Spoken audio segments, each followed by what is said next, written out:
9 de la mañana, 20 minutos. Nos metemos en otros temas de actualidad porque fueron imputados 4 represores de la dictadura por los homicidios de Michelini y Gutiérrez Ruiz y otros crímenes cometidos en Argentina. Por primera vez, el nuevo Código del Proceso Penal, trabaja en estos casos. Es en este marco que recibimos al fiscal de Delitos de Lesa Humanidad, Ricardo Percivali. Bienvenido, ¿cómo anda?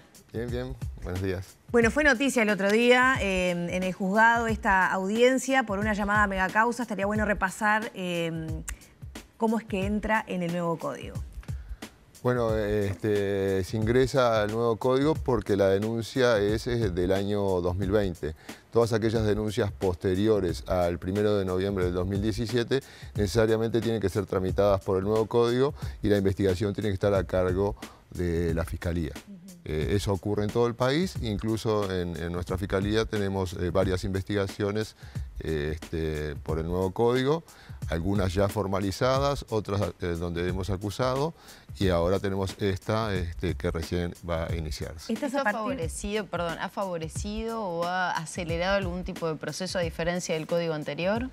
Bueno, lo que pasa es que la investigación desde la Fiscalía es más informal, lo que nos habilita tener un tiempo mucho más corto que una investigación presumarial en un juzgado, porque por la informalidad que tiene, lo que quiere decir que no necesariamente no sea exhaustiva.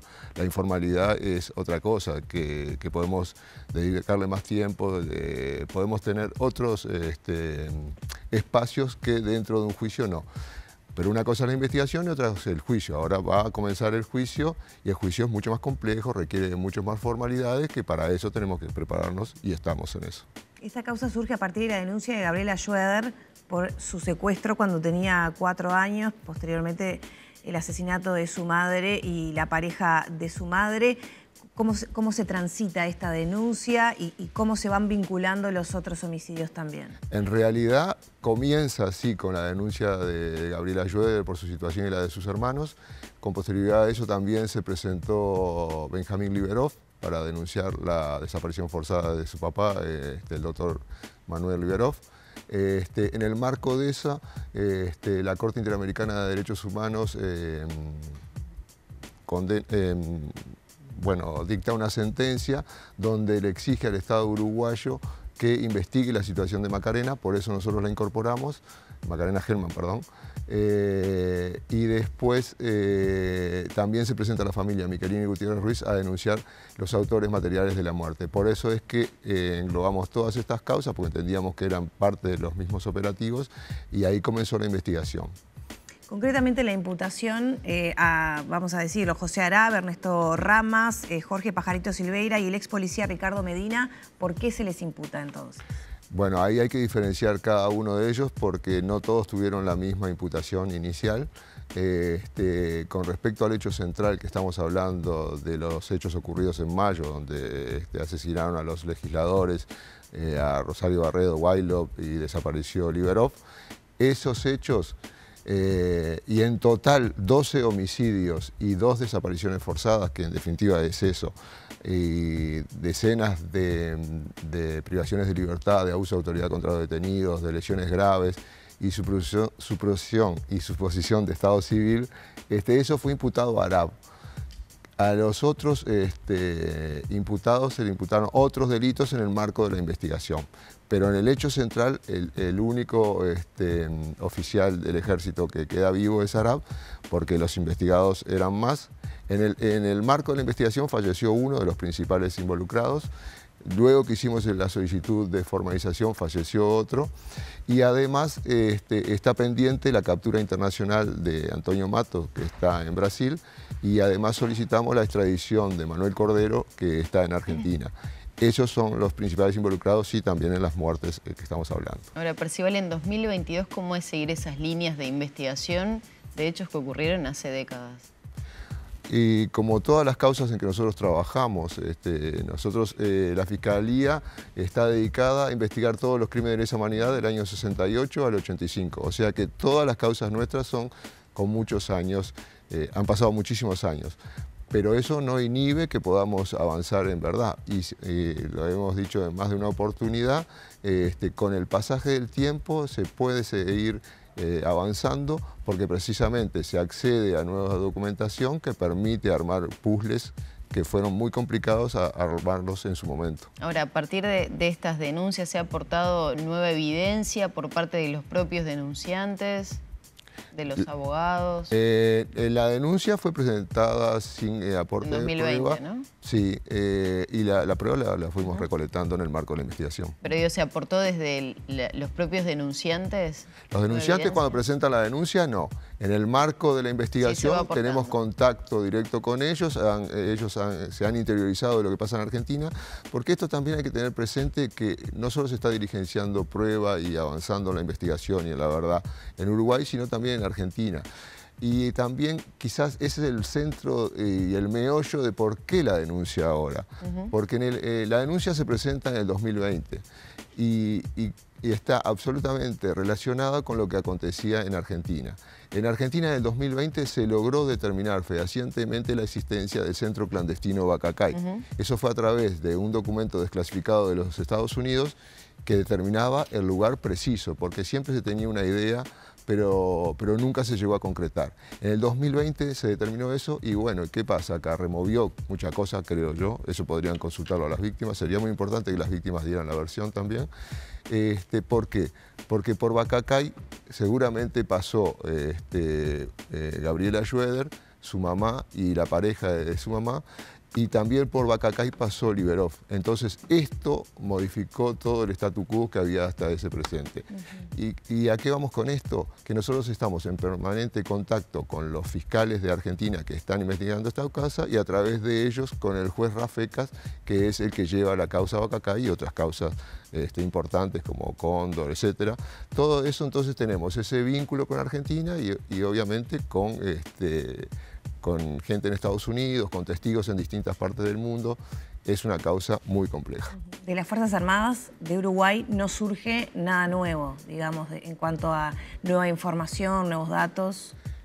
Bueno, datos de personas no. El Ministerio de Defensa en todo lo que le hemos solicitado ha colaborado como corresponde, en tiempo y forma. Todos los oficios que hemos enviado fueron respuestos.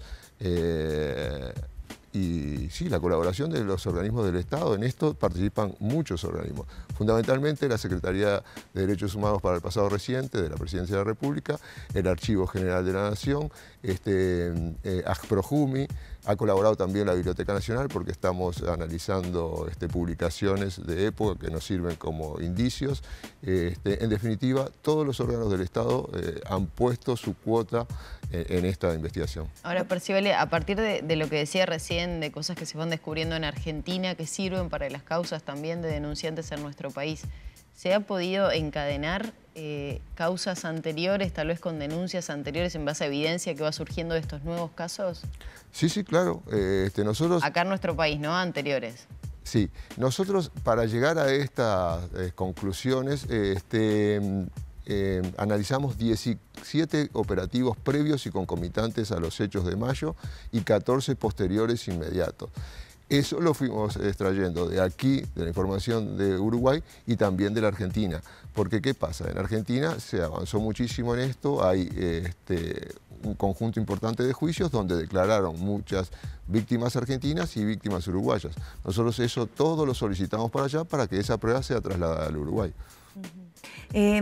Justamente hablando de los denunciantes, víctimas, Gabriela Schroeder, el día de la audiencia, comentaba a nuestros compañeros de Subrayado que era la primera vez que se agregaba como la denuncia desde la dimensión de los niños secuestrados, ¿no? ¿Qué piensa usted en ese sentido? No sé si es la primera vez, creo que se han investigado. Lo que pasa es que hay muchas investigaciones que están en la fase presumarial. En este caso, sí, la situación de ella nunca se había tratado. La situación de ella es muy particular porque nunca se había tratado, porque ella sufrió una privación de libertad junto a sus hermanos que nunca había sido investigada. Pero sí, por ejemplo, está en investigación el caso de Amaral García, que es atinente a los fusilados de Soca, estuvo en su momento, está también la situación de Simón Riquello, hay otras situaciones. No estaba la de Macarena, por eso la Corte Interamericana hace la observación en Uruguay, no estaba la de Mariana Zaffaroni, por eso la incluimos en este caso, y obviamente la situación de Gabriela Schroeder y sus hermanos también, porque fueron parte de la denuncia. ¿Percibe, le puede haber nuevas audiencias durante este año con nuevas imputaciones por otras causas? Sí, sin duda, sin duda. En el día de ayer hemos pedido un procesamiento de una causa muy importante. Pero sí, eso es a diario, porque nosotros también hemos dicho que estamos muy contentos con la actuación que hemos llevado a cabo, porque las causas que tomamos en su momento allá en el 2018 las hemos podido avanzar y concluir. Muchas de ellas fueron archivadas porque entendíamos que no había prueba, porque entendíamos que no alcanzaban la calidad de crimen de lesa humanidad, pero las otras fuimos resolviendo las situaciones, estableciendo lo que aconteció. En su momento hicimos imputaciones y otras están prontas como para hacer, lo que pasa que falta resolver las excepciones de prescripción o de inconstitucionalidad que están pendientes. Pero en definitiva, la situación de la Fiscalía al día de hoy es que las causas en su enorme mayoría se están aclaradas desde el punto de vista investigativo. Son muy pocas en las que es difícil determinar cómo sucedieron los hechos. Y siempre se señala que Uruguay tiene un debe, ¿no?, en el acceso a la información, en el pasaje del tiempo que ha transcurrido. ¿Se ha podido de todas maneras, por eso, concluir investigativamente las causas o se pudo finalizar con lo que había, digamos? No, yo creo que hay un avance muy significativo en el sentido de que hay muchos órganos del Estado que han coadyuvado en las investigaciones. Hay mucha documentación que se ha accedido, no toda la que nosotros quisiéramos. Nosotros siempre entendemos que de haberse alcanzado los archivos del CID o de OCOA hubiera sido muy importante para dilucidar muchas de las causas y para establecer más que nada verdad, que eso es uno de los objetivos muy claros de la Fiscalía. Pero con la documentación que se tiene, porque cuando se habla de investigaciones, nosotros cada vez que hacemos una imputación lo que hacemos es cruzar el testimonio de las víctimas, que es muy importante, al que le damos mucha trascendencia y credibilidad sobre todas las cosas, pero esos testimonios de las víctimas siempre los cruzamos con determinada documentación o con algún análisis de inteligencia que nos surge determinada información, o con las fichas patronímicas que nos surge información, o los legajos de los militares, los legajos personales de los militares, o de la documentación proporcionada por los archivos judiciales militares. De todo ese conjunto de documentos, nosotros hacemos el cruzamiento necesario para hacer las imputaciones. Por eso, cuando se dice que se trabaja en base a pruebas livianas o a pruebas flexibles, es bastante distinto a lo que pasa en la realidad. Ahora, ¿se acepta la responsabilidad o se es consciente por parte de estos imputados de lo que sucedió hace tantos años? Lo que pasa habitualmente en los juzgados es que todos los militares y policías que son citados a declarar como imputados niegan absolutamente los hechos. Incluso quienes van como testigos tampoco aceptan, salvo excepciones, aceptan lo que pasó. A lo sumo pueden admitir no había capucha, no estaban de plantón. Eso es lo máximo que han admitido, como si una capucha o un plantón no fuera una tortura. Pero eso es lo máximo que aceptan. Nunca aceptan una picana, nunca aceptan un submarino, nunca aceptan que hayan muerto bajo torturas. Eso lo tenemos que extraer a partir del conjunto de pruebas que reunimos, pero nunca... Claro, más allá de las pruebas, ellos siguen negando todos los hechos. Absolutamente. Y aportando cero información. Cero información. Esta megacausa, ¿qué se puede esperar en cuanto a los tiempos, a la complejidad que usted mencionaba, la vinculación con Argentina, la disponibilidad de información que hay acá en Uruguay? ¿Qué expectativas hay en ese sentido en cuanto a...? La expectativa nuestra siempre es dar una respuesta a las víctimas. Dimos una respuesta inicial que fue con la investigación de la Fiscalía.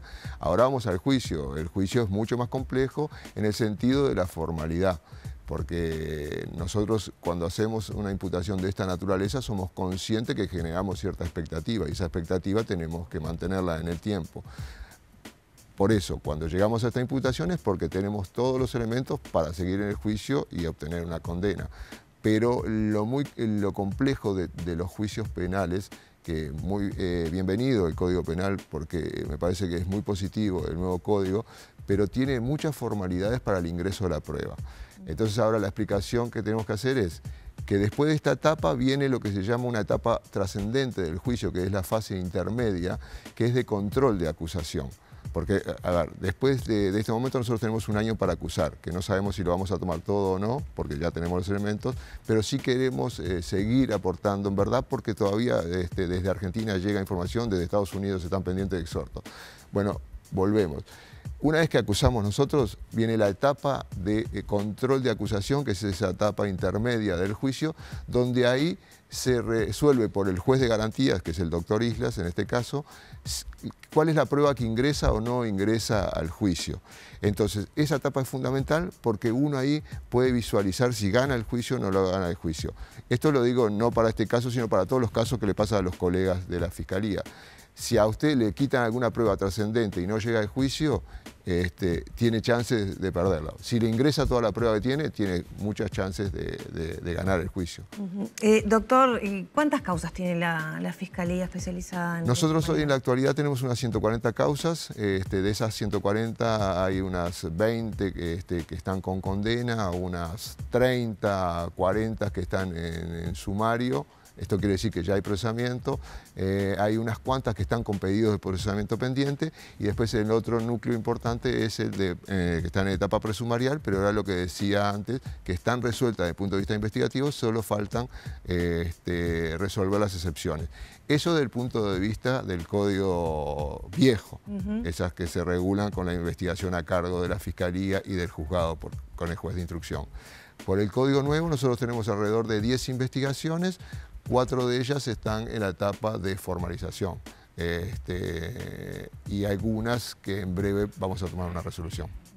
Doctor, ya tenemos que cerrar, pero le quería preguntar, bueno, su valoración sobre lo que pasó a fines de julio del procesamiento de Rebollo por el caso del asesinato de las muchachas de Abril, en un contexto donde mi percepción es que se iba tomando fuerza como un discurso contrario, ¿no? Que no había sido las muchachas asaltadas y acribilladas en su hogar, sino que había habido una respuesta y de hecho había efectivos que fueron heridos también.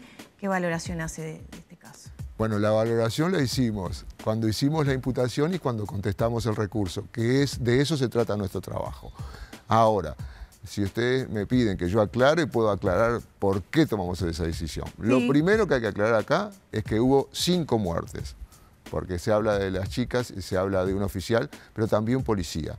De esas 5 muertes, está absolutamente probado que quienes dieron muerte a esas personas fueron el ejército. El oficial del ejército que muere, muere por metralleta. Y las muchachas, metralleta no tenían. Eso es el primer punto, que quede bien claro, porque si no es, no, las muchachas mataron al oficial. No. Y al policía lo matan a la vuelta también el ejército porque lo confunde con Washington Barrios, que era el objetivo. Primer punto es eso. Segundo, no está probado que las chicas... En el lugar lo que está probado es que había dos revólveres. Y no está probado... En la vivienda donde estaban... En la vivienda que estaban las muchachas. Y no está probado que hayan sido disparados, porque no se hizo ninguna pericia en su momento. O sea, que la investigación en la justicia militar que se hizo fue de bajísima calidad. Tercero, está probado que las muchachas mueren arrinconadas con grandes ráfagas de ametralladora, lo que da la pauta de que enfrentamiento no hubo. ¿Tá? Eso es lo objetivo. Ahora bien, si se parte de la base, como dicen algunos actores, de que hubo enfrentamiento, el tema es así. Si hay 5 muertos, hay un homicida. ¿Me explico? Y ese homicida no puede ser responsabilizado si actuó bajo legítima defensa, ¿no? O por alguna otra eximente de responsabilidad. La única que cabe en este momento es la legítima defensa. Ahora bien, para actuar en forma legítima, uno no tiene que provocar la situación. Y acá el ejército provoca la situación. ¿Por qué provoca la situación? Porque ingresa a un domicilio en horas de la noche, absolutamente prohibido por la Constitución, porque violenta el ingreso a la vivienda. Entonces ya provocó la situación. Si uno provoca la situación, ya no puede alegar legítima Aunque defensa. si estuviera en un estado de excepción en el marco de la dictadura. Pero estado de excepción, ¿a qué le llamamos estado de excepción? Las Fuerzas Armadas fueron autorizadas a combatir la subversión en el año 71. En el año 72 las propias Fuerzas Armadas dijeron que la subversión estaba sofocada porque el MLN había sido derrotado política y militarmente. Eso fue en septiembre-octubre del 72. Esto es en abril del 74. ¿En abril del 74 manteníamos eso? No, en abril del 74 ya estaba la dictadura. Entonces los militares hacían lo que querían. Como esto, ingresar a un domicilio de noche en forma violenta. Si hoy yo estoy en mi casa y entra un oficial o quien sea a mi casa, yo estoy autorizado a dispararle porque está violentando mi hogar. Entonces, vuelvo, 5 homicidios y no hay legítima defensa. Doctor, muchas gracias. Gracias. Por favor, a la suerte.